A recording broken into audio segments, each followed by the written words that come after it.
Adução do membro superior. Adução do membro superior. Ele tem algum movimento sinérgico de algum movimento?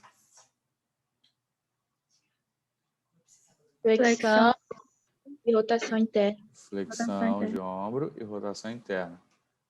Perfeito. Qual o segundo músculo que eu falei? Peitoral menor. Peitoral menor. Cinesiologicamente, qual a ação dele? Depende lá da...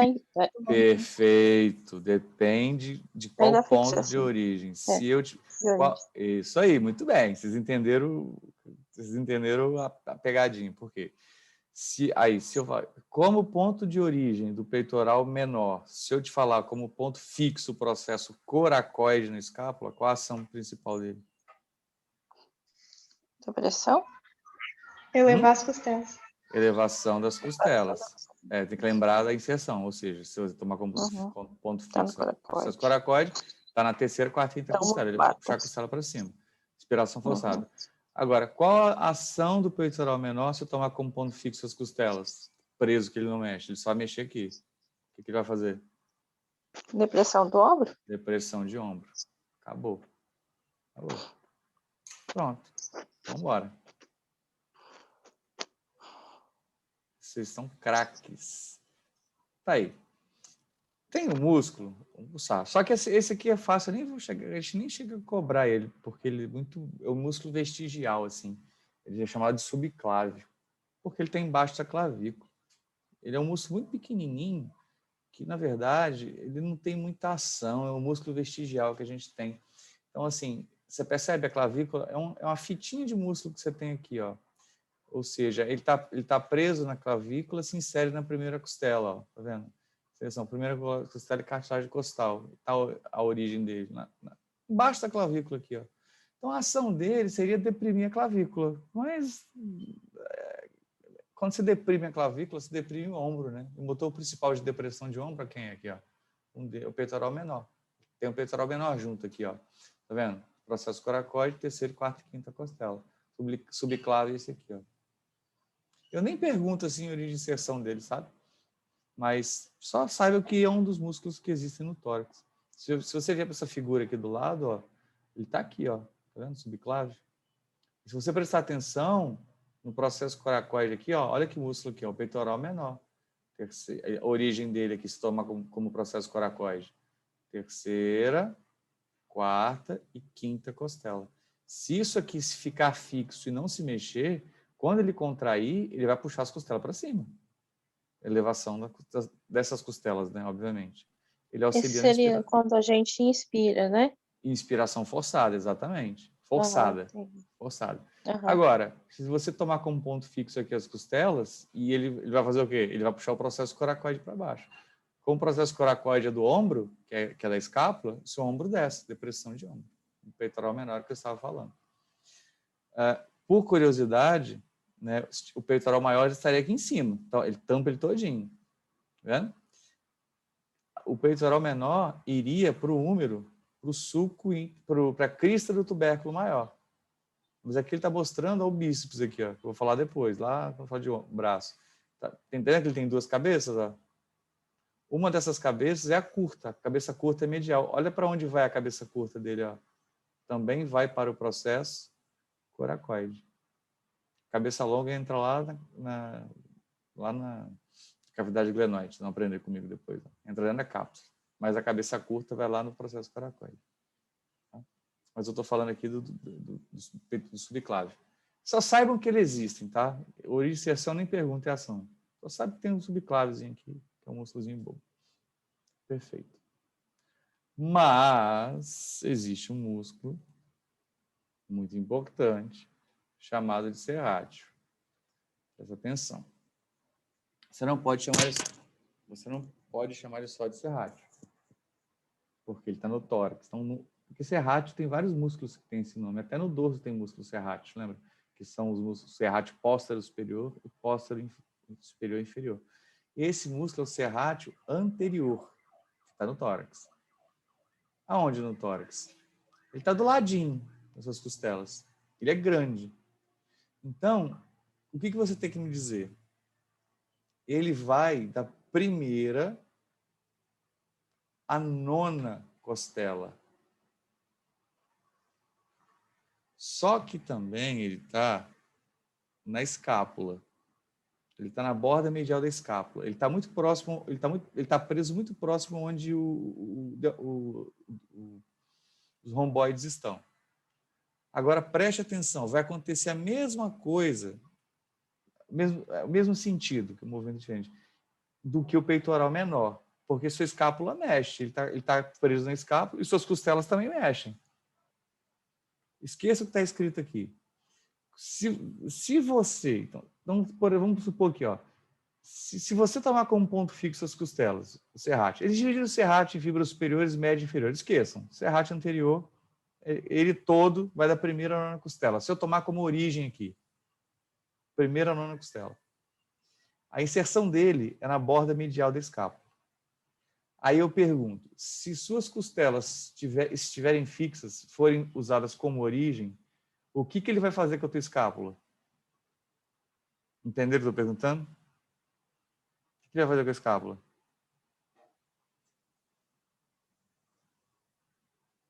Tenta pensar em responder.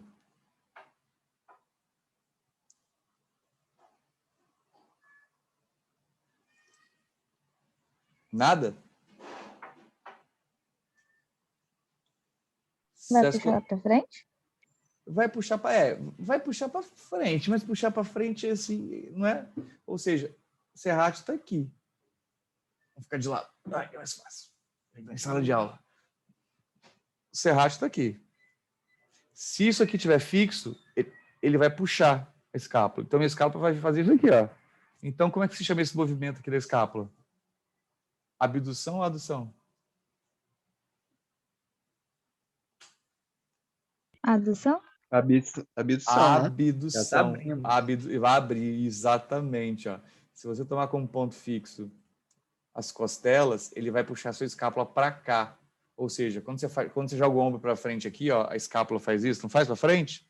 Eu estou afastando a minha escápula da minha coluna. Então, eu estou fazendo uma abdução da escápula, que é a ação principal dele, que é isso que está aqui, ó, a abdução. Mas, se eu te falar como ponto fixo, as costelas, a primeira à nona. Mas aí eu posso mudar. Agora, se eu travar a sua escápula, o que ele vai fazer? Ele vai fazer o que com suas costelas? Se eu tomar como Pressão ponto... de ombro? Não, agora ele está preso na escápula. Não. Ele vai fazer o que com as costelas? Abrir. Abrir. Então, ele é o que também? Abdutor das costelas. Se você abrir as costelas assim, vai te ajudar a fazer o quê? A respirar Vai melhor. ajudar na ação respiratória. Então ele tem uma ação inspiratória forçada, o serrate anterior. Inspirando também. Inspiração forçada, por quê? Ele vai fazer assim com suas costelas. Ó. Da primeira à nona, se ele estiver preso na escápula, fixo, ele vai fazer como se fosse uma abdução. Ele vai expandir a caixa torácica. Mas isso ajudando na inspiração. Mas isso, gente, só acontece na inspiração forçada. Do jeito que você está respirando ele, não está entrando, nem o peitoral menor. Entenderam? Só quando você está expirando forçosamente. Tá, então o normal seria outro músculo? Normal, existem os músculos da respiração basal, que o principal é o diafragma e os intercostais externos. Ponto. Em repouso é esse.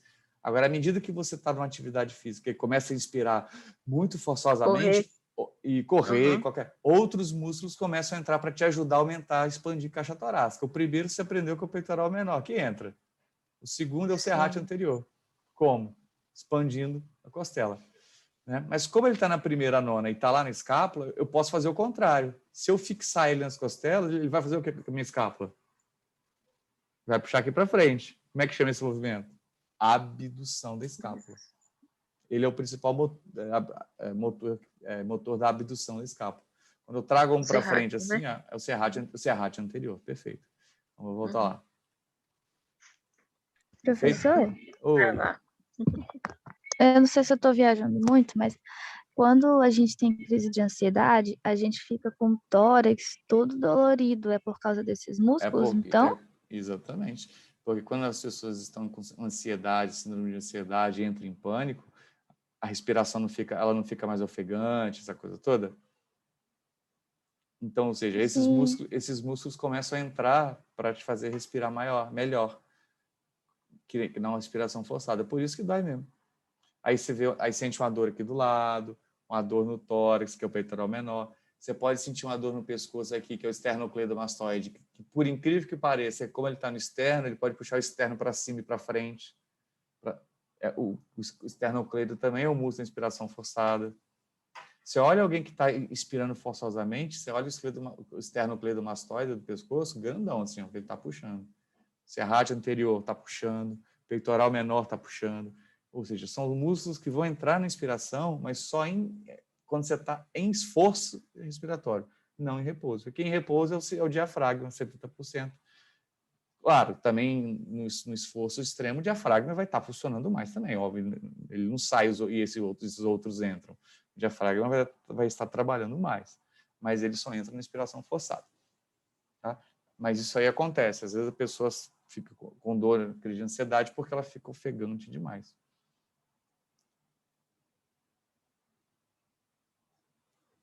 Entendeu? Ô professor, Pois não. tipo, se no caso de um acidente, a vítima lá vai e tem um problema no diafragma. Se o diafragma ficar um tempo sem funcionar, esses músculos, eles ajudam? Sim. Você tem um tempo para isso. Se o diafragma entrar em colapso e a musculatura acessória, ou seja, acessória ou sinergista da inspiração, eles entram, que é os intercostais, os externos, né? que eles são da inspiração, entra o serrátil anterior, o peitoral menor, o esternocleidomastoide e o escaleno. Só que eles não conseguem mantê-la por muito tempo. Essa musculatura fadiga para conseguir expandir a caixa torácica para você ter uma saturação boa. Então, digamos que a pessoa, quando tem um diafragma parado, essa musculatura aguenta aí por uns 15, 20 minutos. Aí depois ela pode morrer, entendeu? Entendi. Foi isso que aconteceu, por exemplo, com aquele ator que fez o primeiro Superman, Christopher Reeve. Vocês lembram dele? Ele caiu do cavalo e ficou tetraplégico. Aí, a lesão foi muito alta e o nervo frênico foi lesado. O nervo frênico é o nervo que nerva o diafragma. Então, o diafragma dele parou. Como ele foi atendido muito rápido, o que deu conta dele não morrer durante o processo, enfim, foi essa musculatura auxiliar na inspiração forçada. Mas ela não aguenta por muito tempo. Ela fadiga, que dá trabalho expandir essa caixa torácica. Mas ajuda sim. Ele já morreu, esse cara. Ele já morreu, esse ator aí. Morreu, ele estava ele fez alguns filmes até depois e tal, na cadeira de roda. Eu perguntei, professor, porque eu atendi uma vez um rapaz que ele tinha tomado um tiro no assalto. Ele falou comigo que tinha destruído o diafragma dele. Aí por isso que eu falei, destruiu o diafragma, mas o cara conseguiu ficar vivo assim, né? Achei que não vivia. Porque não é que destruiu, a bala provavelmente atravessou o diafragma e fez um pneumotórax, entendeu? Aí durante o processo de atendimento, aí obviamente que ele não vai conseguir usar o diafragma, né? Se você furar o diafragma, você faz um pneumotórax. Aí a musculatura auxiliar naquele tempo começa a entrar, entendeu? Ô professor, mas o diafragma como um músculo assim, eu achei que ele, no caso, ele era um pouco mais resistente que o pulmão. Mas ele também, ele sofre também a pneumotórax? Porque se você furar o diafragma divide o tórax do abdômen. Então, obviamente, o que tem no abdômen vai acabar vai fazer um pneumotórax, o ar que está preso no abdômen, entendeu? Entendi. Aí colapsa também. O diafragma é um músculo, mas digamos que ele é um pouquinho mais grosso que esse negócio de mouse aqui, ó, no cadáver. Ele não é tão grosso assim não, tá? Eu achei que ele era. Meu primo, ele tomou, numa tentativa de homicídio, ele tomou 5 tiros. 2 tiros, acertou um em cada pulmão, Acho que um nas costas, outro na perna, outro não sei onde, ele tá vivo. Porque ele foi Que atendido rápido. doideira, né? Ele foi atendido rápido, provavelmente. Entendeu? Foi atendido rápido. Porque geralmente gato, quando ele tem acerta o 7 pulmão, vidas. fecha, né, o pulmão. Ele tem 7 vidas, igual gato. Olha o gato, né? Eu já conheci gente assim, viu? Que não morre nem. Não morre de jeito nenhum. Não morre de jeito nenhum. Vaso Ô, ruim, professor. né? Oi. Então, no caso da ventilação mecânica invasiva, os músculos que mais estão trabalhando são os acessórios. Sim, presta atenção. Se a pessoa está em ventilação mecânica, entubada, você está falando, invasiva? Isso. Aí nem o músculo está entrando. Para você entubar uma pessoa, ou tráqueo, ou tubo, você tem que bloquear a pessoa. Você tem que fazer um bloqueador neuromuscular.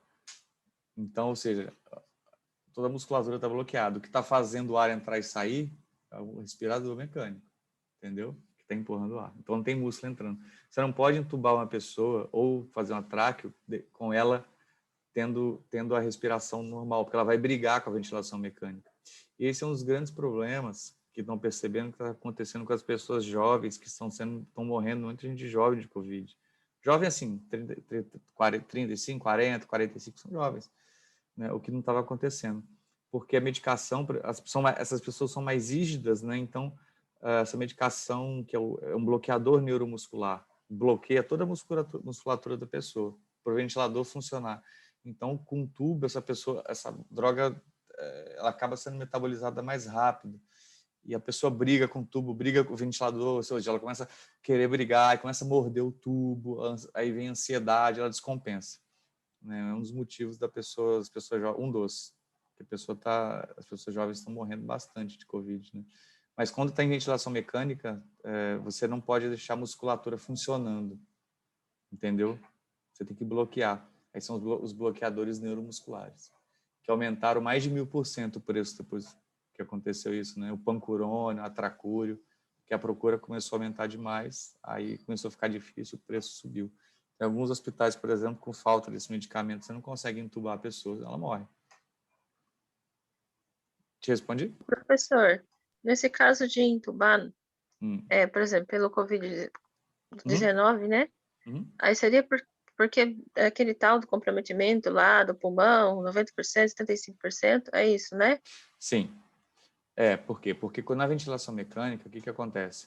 Você consegue mexer na FiO2, na fração inspirada de oxigênio. Então, o oxigênio que a gente respira aqui no ar ambiente é 20%.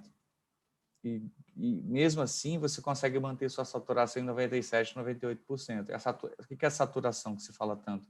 É a quantidade de oxigênio que está preso nas suas hemácias. Tipo, você está com 97%, 98% das hemácias com oxigênio.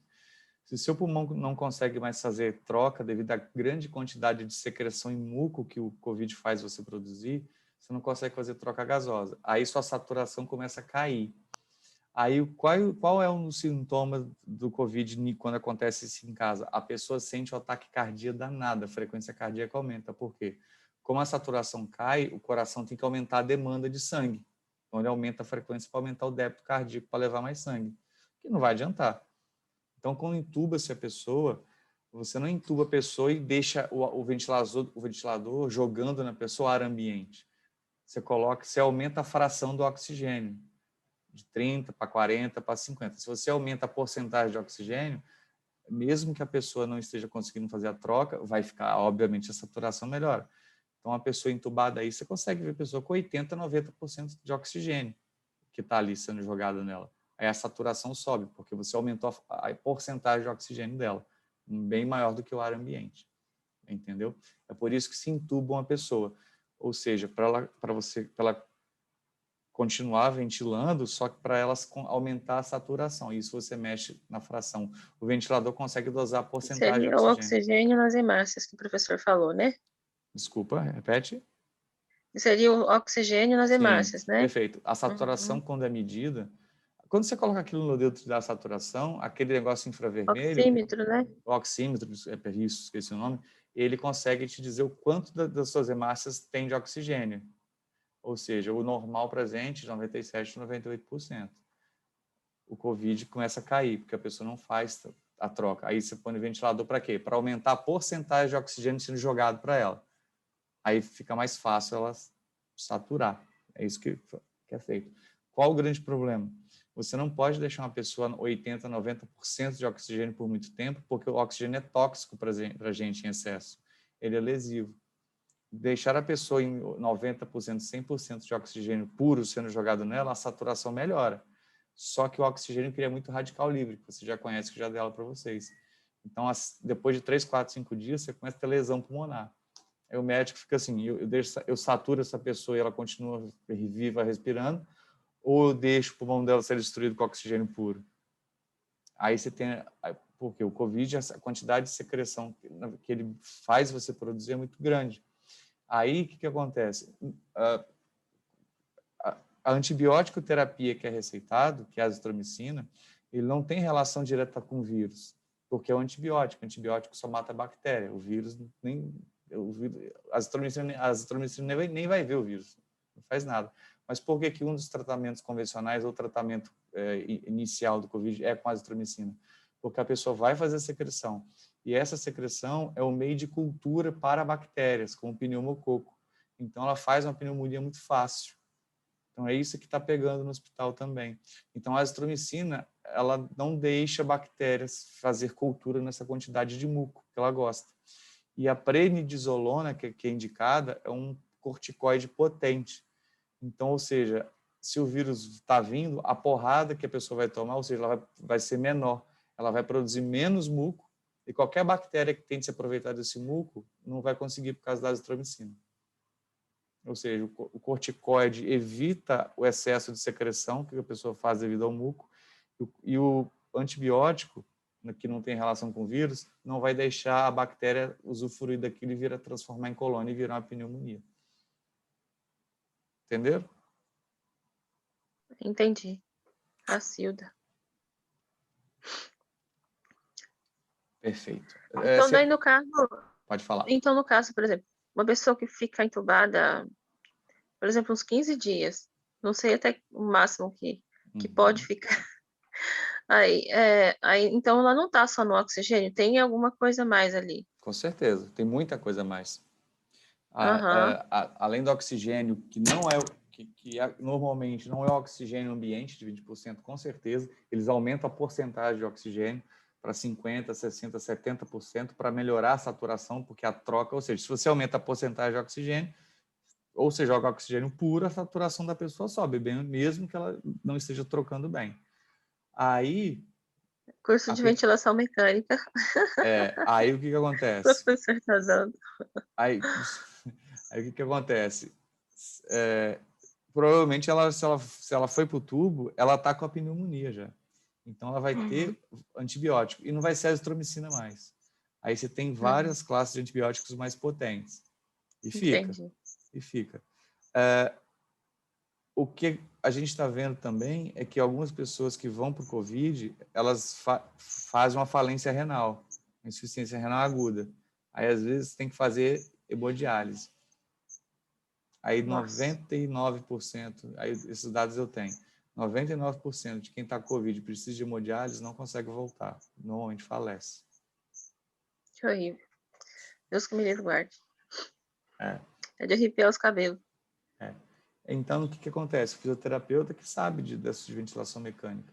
Então, a pessoa tem que ser desentubada o mais rápido possível, porque como o oxigênio, a porcentagem é mais alta, você pode lesar o pulmão, mas você coloca mais alto inicialmente para ele melhorar a saturação.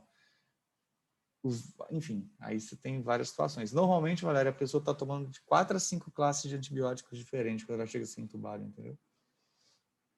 E até quanto tempo ela pode ficar entubada? Curiosidade só. Então, o tubo... Olha a caneta. Digamos que ela tem um tubo, que é isso aqui.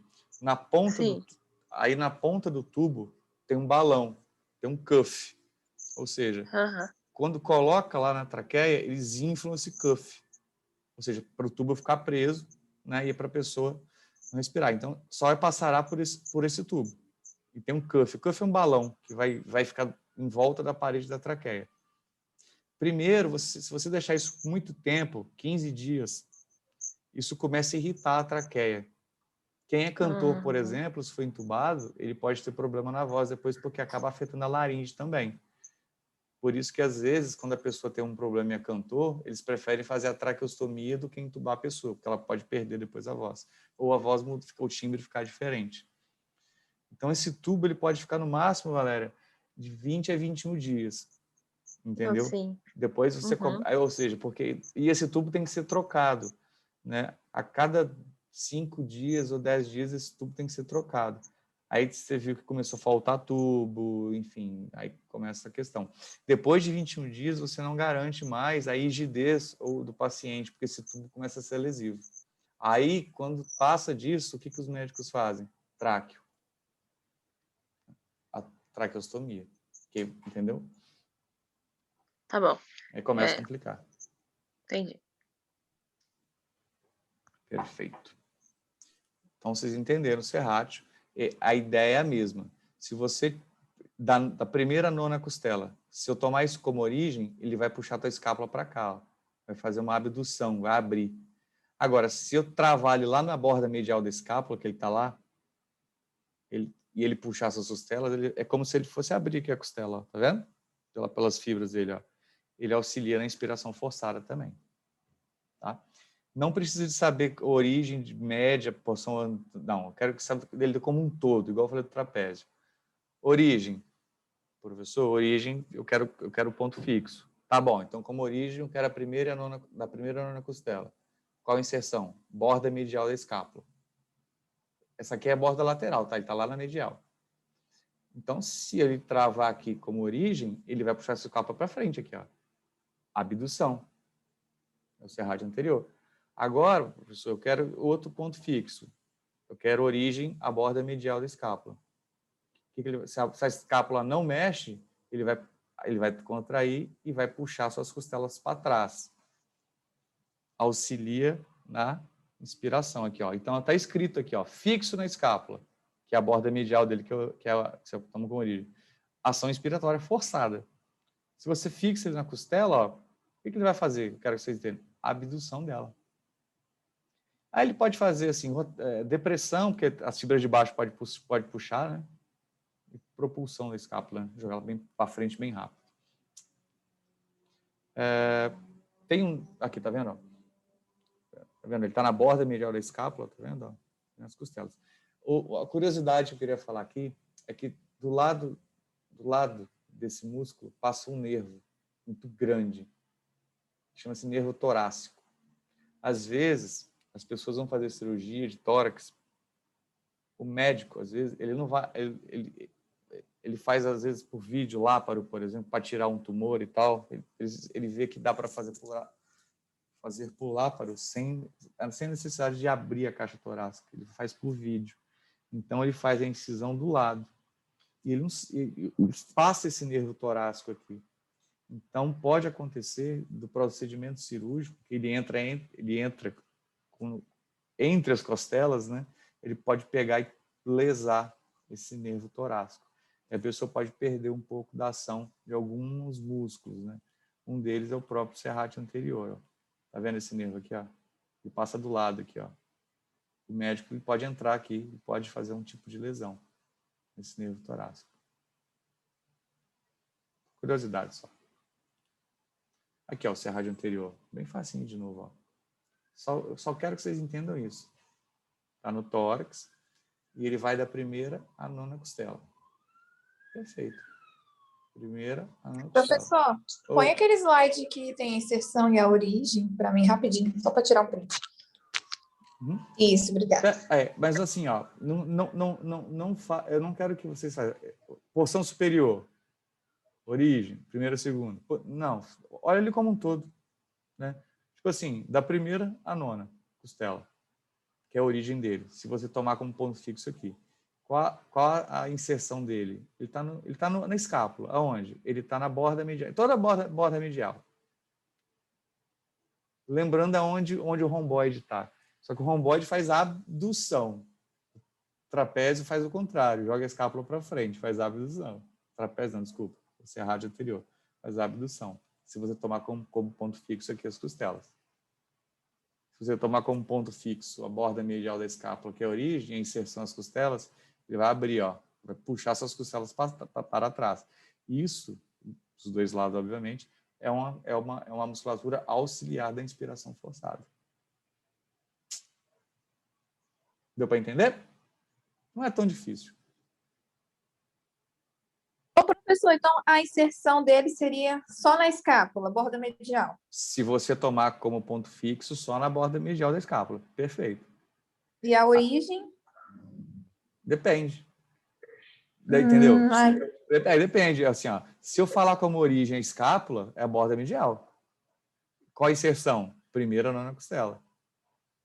Agora, se eu falar assim, eu quero como ponto fixo a origem dele, a primeira nona costela. Qual a inserção? Borda medial da escápula.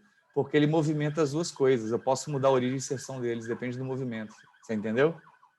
É igual o peitoral menor. Então, vou falar de novo. Ó. Ele está lá na borda medial da escápula. Se eu travar a escápula e o trapézio, o serrátil contrair, isso aqui vai ficar fixo. Ele vai mexer só o quê? Onde ele está na costela. Inspiração forçada. Agora, se as costelas não vão mexer, ele está lá na borda da escápula, ele vai puxar a escápula, ó,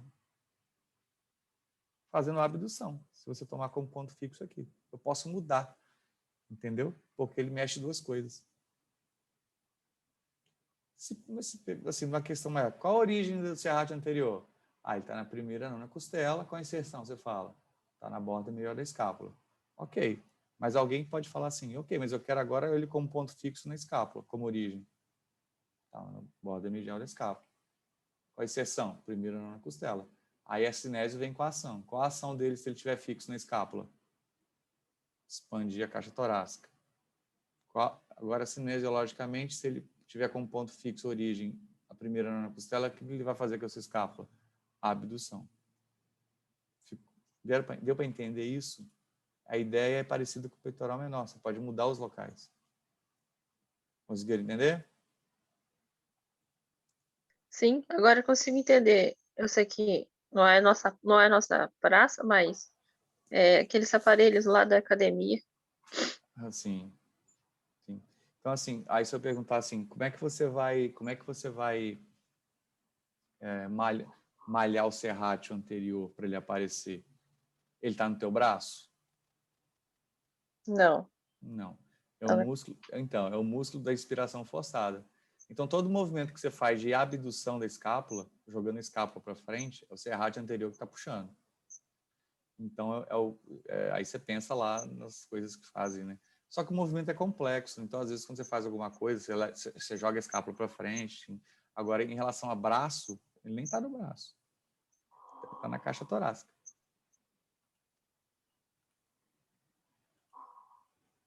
Perfeito.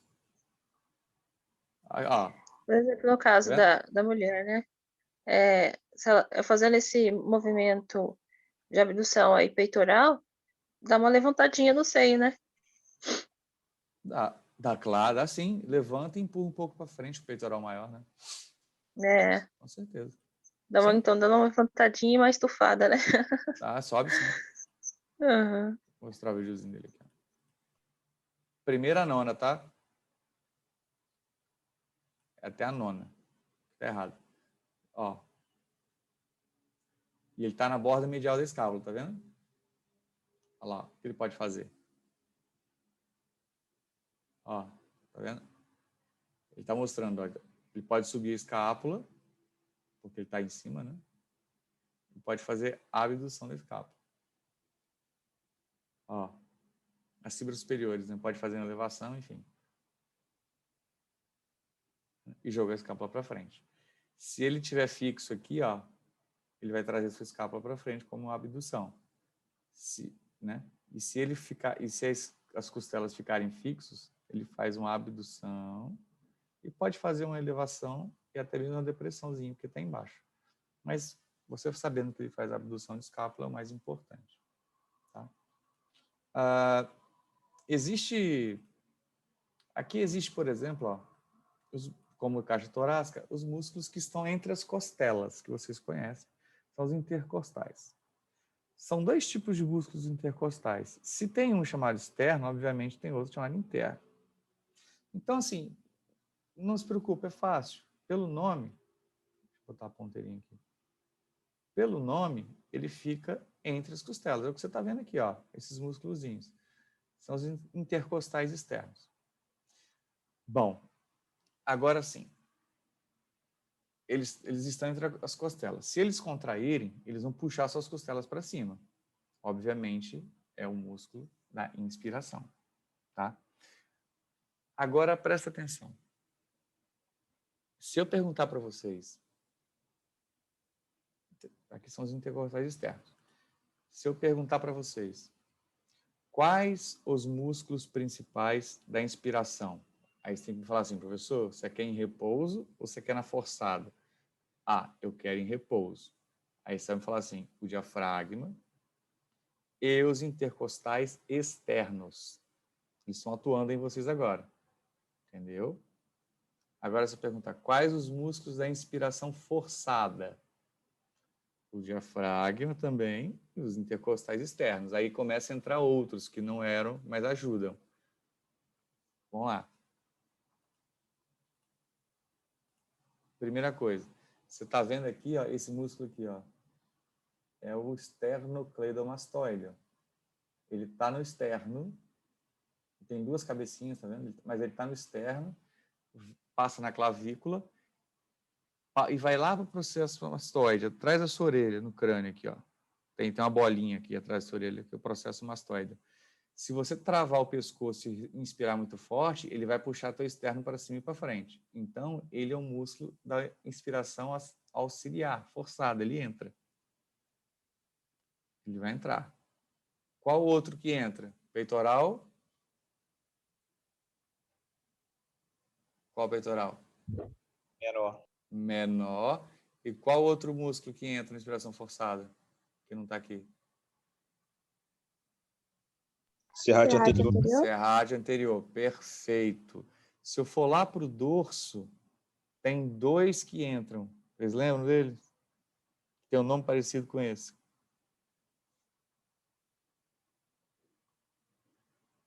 Acho que é serrátil inferior, né? Isso, serrátil póstero inferior. Isso, muito bem. Perfeito.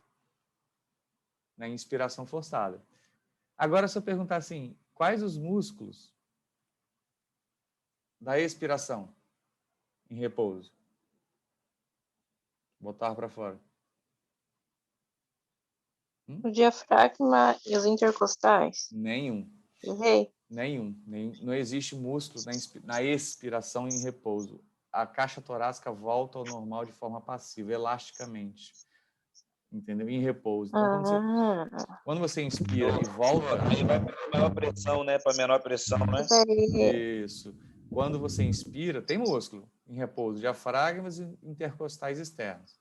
Quando volta, a caixa torácica volta sozinha. É como se puxasse o ar e soltasse. Não então tem a gente músculo. só usa o músculo quando inspira. Quando inspira. Quando você solta o ar em repouso, não usa músculo. Aí se eu perguntar assim, isso no repouso. Mas se eu assoprar uma bola, se eu botar força, aí na expiração forçada tem um músculo só que vai te ajudar, que é o mais importante. Que nem no tórax está, que é o reto do abdômen, o abdominal. Faz o teste. Coloca a mão no seu abdômen e assopra forte. É verdade. Você vê que ele contrai, ó. Como é que ele contrai? Quando ele contrai, ele aumenta a pressão abdominal. O que ele faz com o diafragma? Empurra o diafragma para cima. Mais forte, né? Isso, aí você diminui a área da caixa, o ar sai forçosamente. Entendeu? Mas depois eu falo do abdômen. Mas em repouso, a caixa torácica volta sozinha. Então vamos lá. Ela volta, não há gasto energético em repouso, entendeu?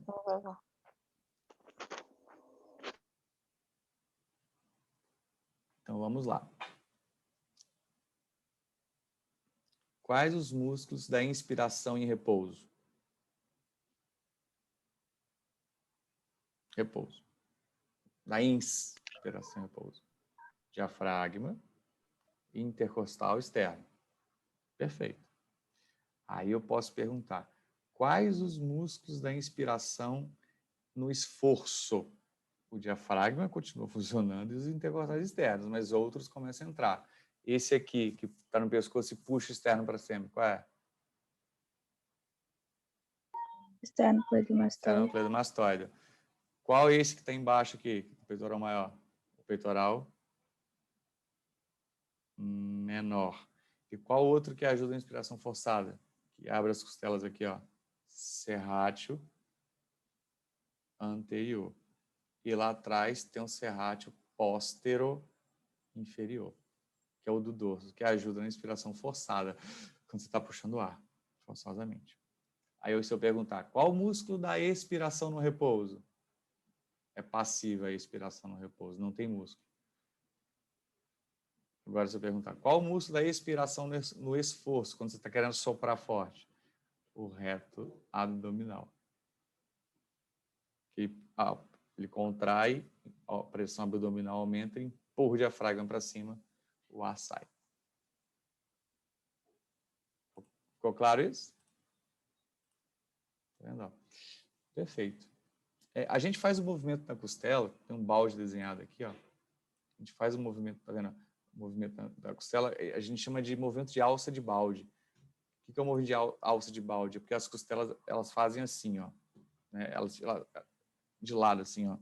Elas fazem assim, como se fosse a alça de um balde na inspiração. Só que ela não faz isso só de lado, ela faz isso de lado e para frente, com a soma de vetor. Então, a nossa caixa torácica faz assim, ó, meio em ângulo. Né?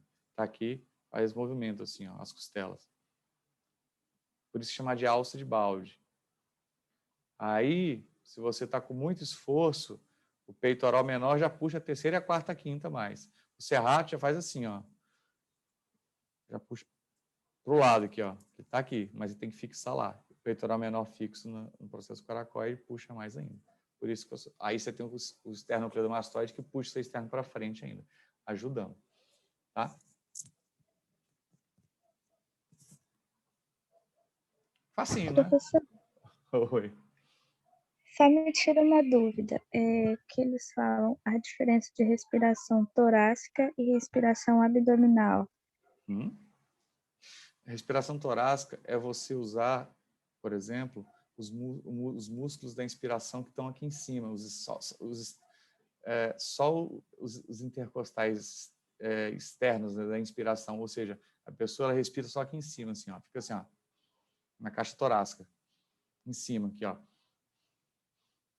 Aí tem a respiração abdominal, você expande o abdômen. O que é isso? Ou seja, quando você deixa o reto abdômen descer mais e faz a respiração abdominal, o teu pulmão desce mais.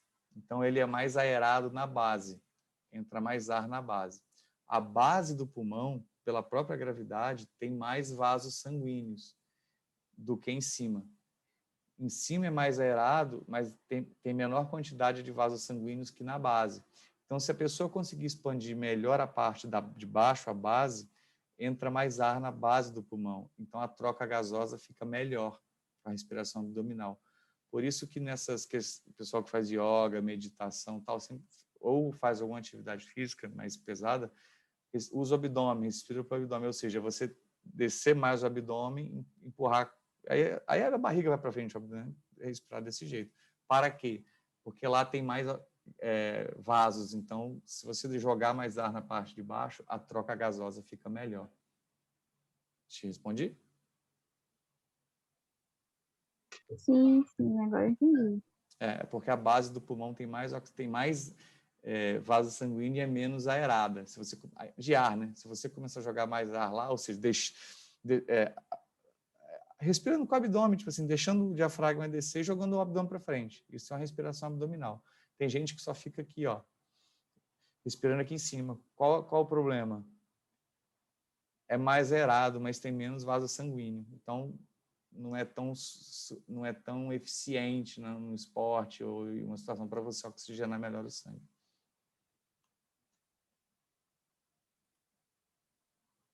Então, o dia que a pessoa estiver agitada, se estiver agitada assim com a respiração, você Calma.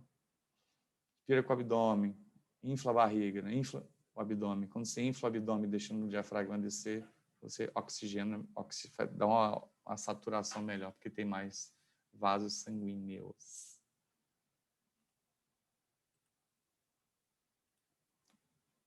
Então, esse movimento faz. Então, tá aqui, ó, bem facinho. Eu não vou cobrar a origem de inserção de intercostal, vocês já sabem. Fica entre as costelas, os intercostais externos, tá? Eles jogam a costela para cima, tá vendo?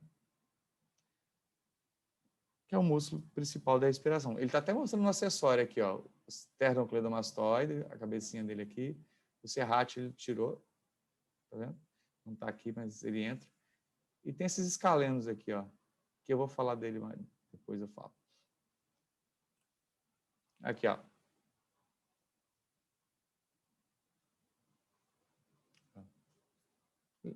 Não se preocupar com a origem de inserção deles, não.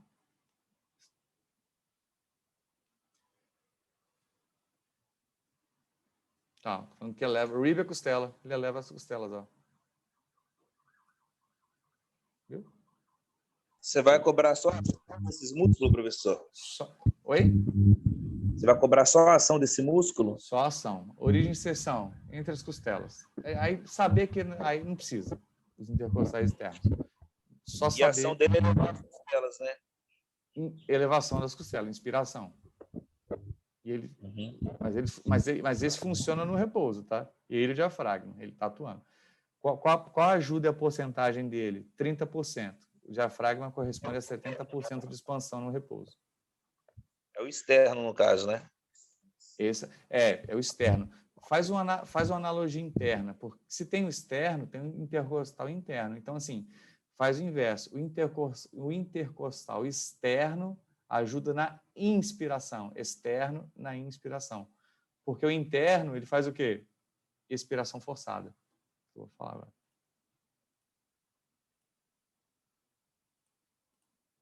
Olha lá. Não precisa de ficar lendo, calma. Os intercostais internos agora. Eles também ficam entre as costelas, só que a ação deles é deprimir as costelas, eles puxam as costelas para baixo. Se eles fazem isso, obviamente, você vai aproximar as costelas uma da outra, você diminui o espaço da caixa torácica, você coloca o ar para fora, que você aumenta a pressão. Tá vendo? Aqui ele está falando exatamente o que eu falei, os músculos da inspiração, os acessórios, o esternocleidomastoide. Acessórios significa quando ela está forçada, né? Quando você está puxando ar. O esternocleidomastoide, você tem os escalenos, que depois eu falo, aí você tem lá, enfim, serrátil anterior, peitoral menor, enfim, tá lá. Ó, músculo da expiração, quando ela é passiva, não existe, ó. Os pulmões voltam, está escrito aqui, ó, voltam passivamente. E para botar o ar para fora com força, na expiração ativa, quem entra são os intercostais externos, mas o mais potente para isso é o reto do abdômen. Que quando ele contrai, ele aumenta a pressão abdominal e joga o diafragma com força para cima, por causa da pressão. Aí o ar sai. É o que eu falei, é só você apertar teu abdômen e assoprar forte. Você vai ver que você vai contrair o diafragma sem querer, você vai contrair o reto do abdômen sem querer, se vocês fizerem aí. Que é o mais forte para isso. Enfim, não vou cobrar nem também a origem de inserção dos intercostais internos. A ação deles, expiratória. Forçada, tá? Forçada. Tá aqui, tá aqui. Enfim, isso aqui eu já falei. Ah lá. É como tem, assim, né? É como tem os intercostais externos, tá vendo? Os internos estão aqui, ó. Eles fazem um X, tá vendo? Ó? As fibras dele vão de lateral para medial, ó. E o interno, que está embaixo, ó, de medial para lateral. É como se eles fizessem um X. Tá a figura que mostra isso aqui, ó. Tá vendo, ó? Os intercostais externos e os internos. Óbvio que os externos estão em cima, então eles cruzam e o interno está embaixo. Mas eu só quero que vocês saibam, eu quero que vocês saibam dos intercostais. Você não pode esquecer. Os externos, esses são responsáveis pela inspiração no repouso, junto com o diafragma. Tá aí, tá funcionando em você. 70% da ação é do diafragma e 30% são dos intercostais externos. Se meu diafragma parar agora, vai entrar os acessórios e os intercostais externos vão tentar. Só que você não consegue manter muito tempo, você entra em fadiga muscular e parada respiratória. 15, 20 minutos. Perfeito. Tem que saber isso. Quais os músculos da expiração em repouso?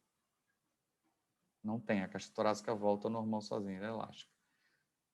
Agora, quais os músculos da expiração ativa, quando se assopra?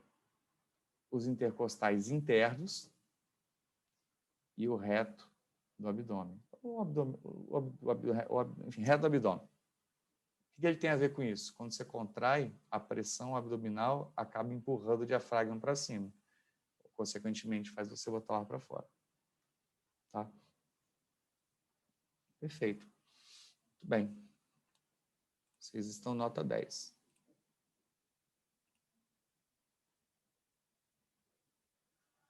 Aí tem um diafragma. Ó. Diafragma divisória músculo-tendíneo com dupla cúpula. Ele tem, parece um paraquedinhas, mas ele tem duas cúpulas, que a gente chama de hemicúpula, né? A sua parte convexa fica voltada para cima, para a caixa torácica. E a concavidade fica voltada para o abdômen. Enfim. O diafragma é o principal músculo de inspiração. Pronto. Em repouso. Porque a expiração é amplamente passiva. É o que eu falei. Você expirar de forma normal, você não entra com músculo nenhum. Só quando você assopra com força. O diafragma possui duas cúpulas, uma direita e outra esquerda. A direita é mais alta, porque o fígado está embaixo. Ó. Então, quando você pega aqui o diafragma, que é bonitinho, ó, o que divide o tórax, que vocês já sabem, da região do abdômen, é ele. Então, ele tem uma cúpula aqui, cúpula, né? Do lado direito, e uma cúpula do lado esquerdo. Então, você pode falar cúpulas diafragmáticas, que é a parte de cima. Só que ele tem uma cúpula aqui e outra cúpula aqui. Então, você pode ler ou pode ver alguém falando bem assim, ó, com vocês.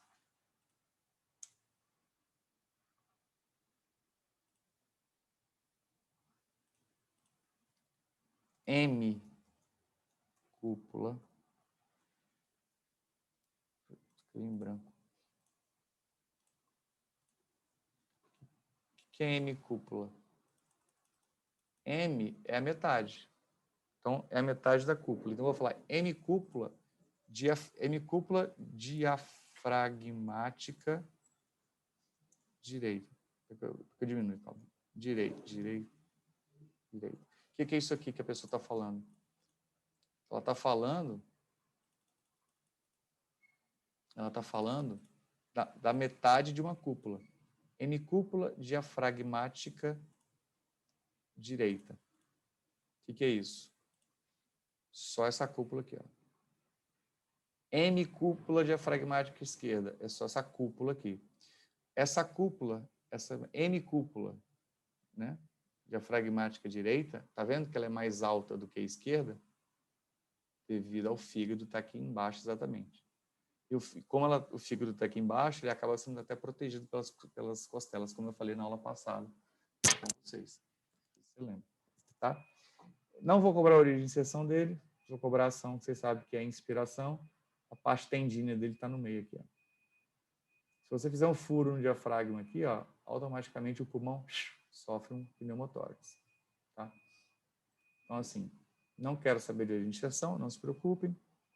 Então, dá uma olhadinha aqui, ó. Como é que é o nome desse músculo? Oi? Diafragma. Ah, tá, o diafragma. Ele é um músculo. Eu sabia que ele era músculo, não. Não, ele é um músculo. Você consegue até controlar ele, você não controla? Você não respira a hora que você quer? Sim. Sim, mas quando você está dormindo, você controla ele? Não. Quem controla ele? O seu tronco cerebral. O sistema nervoso autônomo. Enfim, é o sistema nervoso. Ou seja, ele nem está no cérebro, está no tronco cerebral, na região chamada periférico, ponte. Sistema nervoso periférico. Ele não é central. Você tem um cérebro, que é o telencéfalo, aí você tem a ponte e o bulbo. a ponte e o bulbo, que fica logo abaixo do encéfalo, eles que fazem o controle de todo o reflexo seu que você precisa, até o respiratório. Então, essa região assume. Então, de repente, você está assistindo na minha aula aqui, você nem está pensando na sua respiração. Por quê? Porque essa região assumiu. Essa região na ponte chama centro pneumotáxico. O centro pneumotáxico que controla a sua inspiração quando você não assume ela mais, quando você está dormindo. Agora, como ele é músculo esquelético, você consegue controlar pelo somático. Você... Estou respirando. Você consegue contrair. Então, o automatismo respiratório é feito pelo tronco cerebral. Qual parte do tronco? A ponte. Então, se eu falar em coração, também é o tronco cerebral? Só que é o bulbo, é um pouco acima da ponte. Então você tem um centro respiratório e tem um centro cardiovascular na ponte e no bulbo, não no cérebro, tá? Professor, Oi? o diafragma, ele trabalha também na expiração forçada, como você falou, né? Que é o seguinte, André. O diafragma, quando você contrai, ele desce. Quando você para de contrair, ele sobe porque a caixa torácica volta sozinho ao normal. Quando você assopra, como eu falei, quando você joga força, assopra o balão, o diafragma ele não tem capacidade de contrair para cima, ele só vai para baixo e volta passivamente. Ele não sobe. Só que o reto abdômen, quando contrai, faz a pressão abdominal aumentar. Então, empurra o diafragma, empurra o músculo para cima. Quando ele empurra o músculo para cima, a área da sua caixa torácica diminui. A pressão aumenta e o ar sai forte. Entendeu? Então, o dele mesmo é só na inspiração mesmo, né? Só na inspiração, perfeito. A inspiração, nem na passiva e inativa ele entra. Professor. Oi? Então, quando a gente se engasga ou tosse, quem está agindo é o reto abdominal e os intercostais internos. Perfeito, muito bem. Tanto que a manobra lembra de Heimlich? A pessoa está apertando o quê? O seu tórax ou embaixo do externo? A pessoa está engasgada. Você já viram isso? Aquela manobra? Para desengasgar a pessoa? De Heimlich? Já, sim. Então, quando a pessoa coloca a mão, Valéria, ela coloca a mão embaixo do externo e faz o movimento para dentro e para cima. Ele está empurrando que músculo? O reto abdominal. O reto do abdômen, ou seja, ele está aumentando a pressão abdominal para empurrar o diafragma para cima para o ar sair, para ver se está a pessoa engasgada para ir para fora. Entendeu? Eu já vi, realmente funciona. Sim, isso salva vidas, isso, inclusive. Salva muitas vidas, né? Aqui, ó, tem um videozinho dele. Ação inspiratória, não tá vendo? Depois diminui a pressão interna da caixa torácica, permitindo, ó. Olha lá. Tá vendo o movimento que ele faz, ó? Ó. Isso aqui aí é passivo. Olha como é que a caixa torácica faz, ó, quando ele desce, ó. Expansão, tá vendo?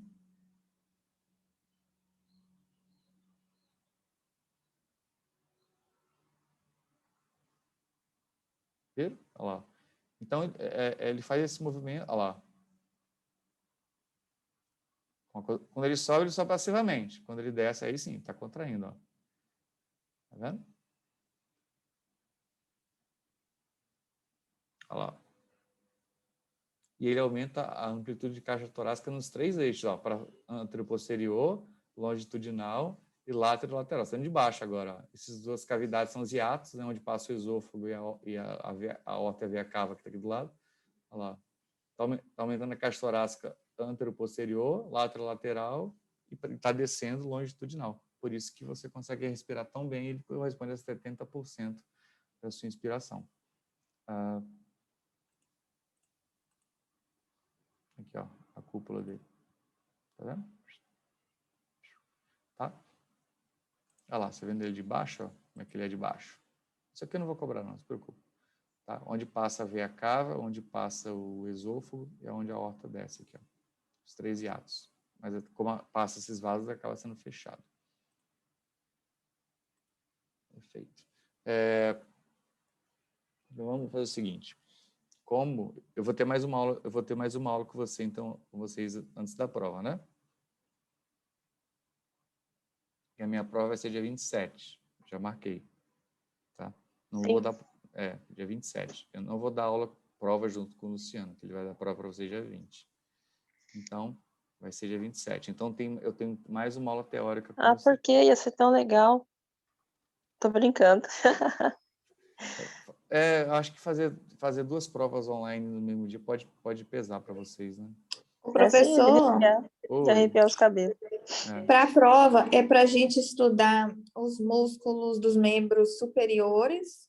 Calma, eu não dei membros ainda. Eu vou dar depois da prova.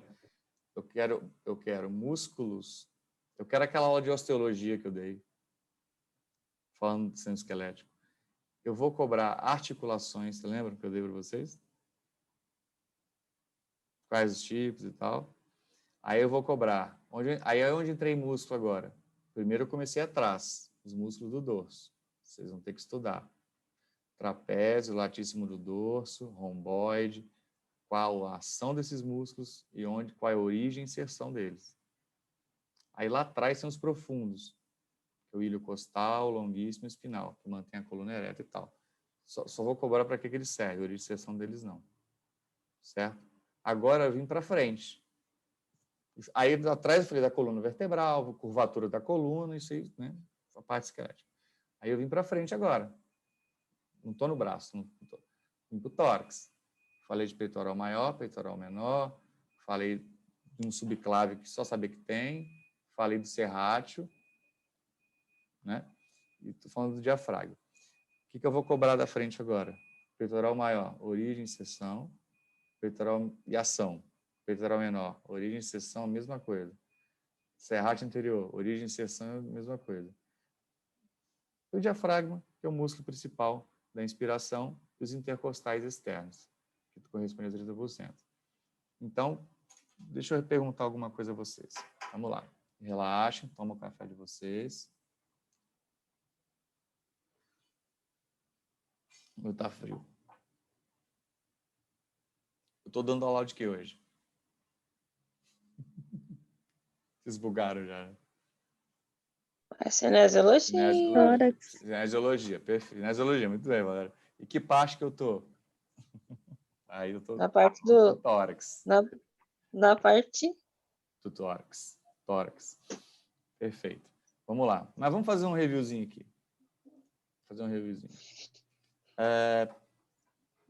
Quando eu falo em trapézio, tá no dorso. Perfeito. Qual a origem do trapézio? E aí? Isso eu posso perguntar. Ai, meu Deus. O trapézio... Não, eu estou deixando no ar aqui, assim, vocês não responderam, não tem problema. Para vocês estudarem isso, que eu falei que ia cobrar. Eu posso cobrar.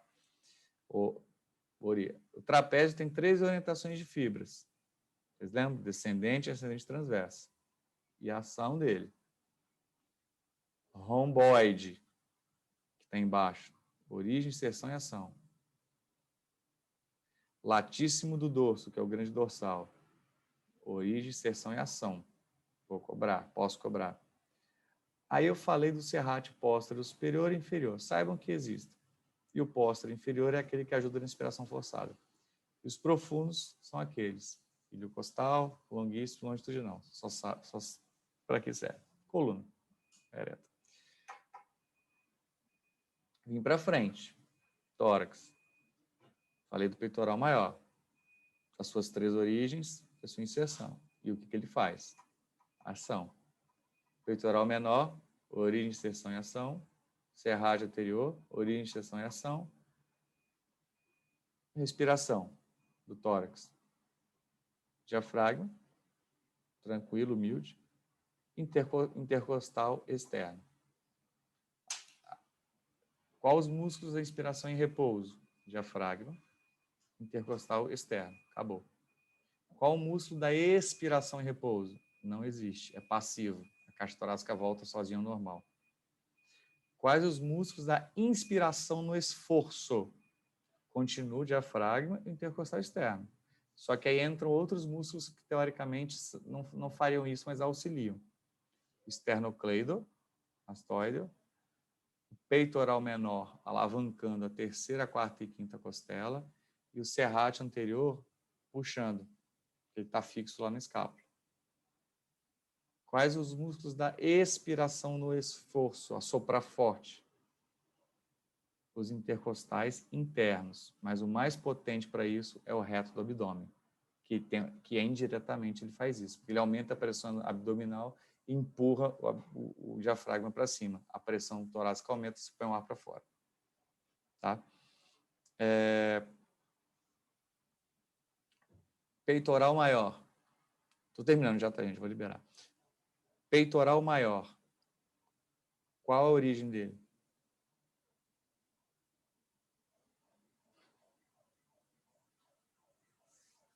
Clavícula externa e abdômen. Parte clavicular, parte external e aponeurose do oblíquo externo.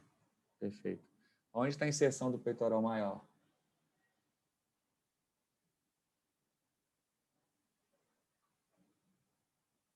Na crista do tubérculo. Perfeito. Na crista do tubérculo maior. Qual é a ação do peitoral maior?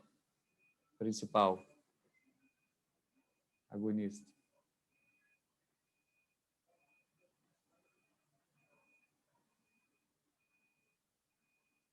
Qual a ação dele? Adução? Adução do membro superior. Fácil. Ele pode fazer outras coisas? Pode. Rotação interna e um pouco de flexão de ombro. Peitoral menor. Como ponto fixo no processo coracoide. Qual a ação dele?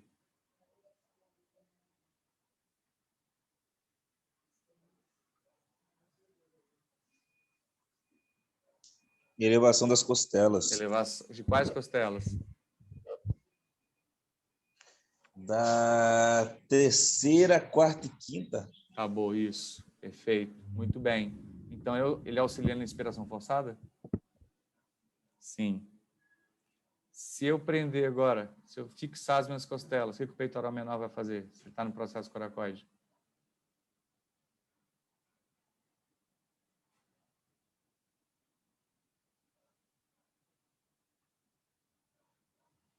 Depressão do... Depressão do ombro. Perfeito. Ele puxa o processo coracoide para baixo. Viu que eu posso mudar a origem, inserção, o movimento muda. Show, perfeito. Aí tem um subclave. Esqueço. Sabe que ele existe. Aí eu fui para o serrátil anterior. Ele, como origem nas costelas, ele está onde?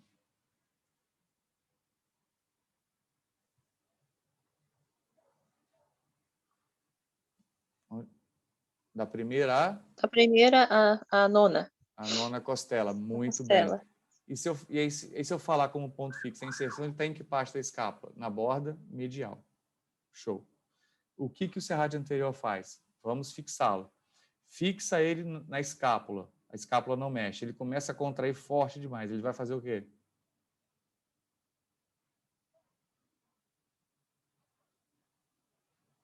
Ele está aqui. Ele começa a contrair. Ele vai fazer o quê?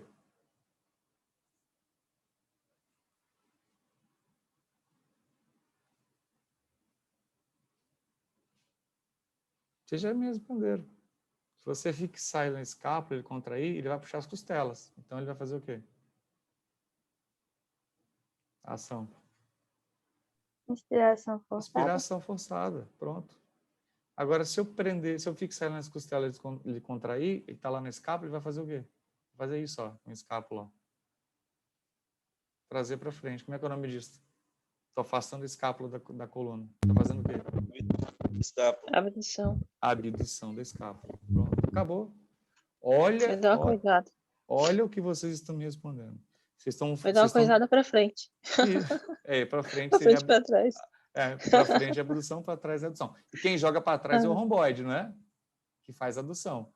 E quem puxa lá para frente é o serrátil anterior, que está preso nas costelas. Então, olha só o nível de coisas que vocês estão me respondendo. Os músculos, a origem, a inserção e o que eles fazem, que é a ação. E olha a quantidade de músculos que eu passei vocês demorando um pouquinho, vocês estão me respondendo, estão olhando. É claro que vocês têm que estudar, né? Vocês têm que estudar. Mas olha só que vocês estão me respondendo. Vocês estão me dizendo coisa muito alto. Vocês estão no nível muito alto. Muito bem. Se eu falar, por exemplo, dos intercostais internos, qual a ação dele? Expiração forçada. Isso, expiração forçada. Expiração forçada dos externos, do interno. Se eu perguntar do interno, é da inspiração em repouso? 30% que ele faz, o principal diafragma.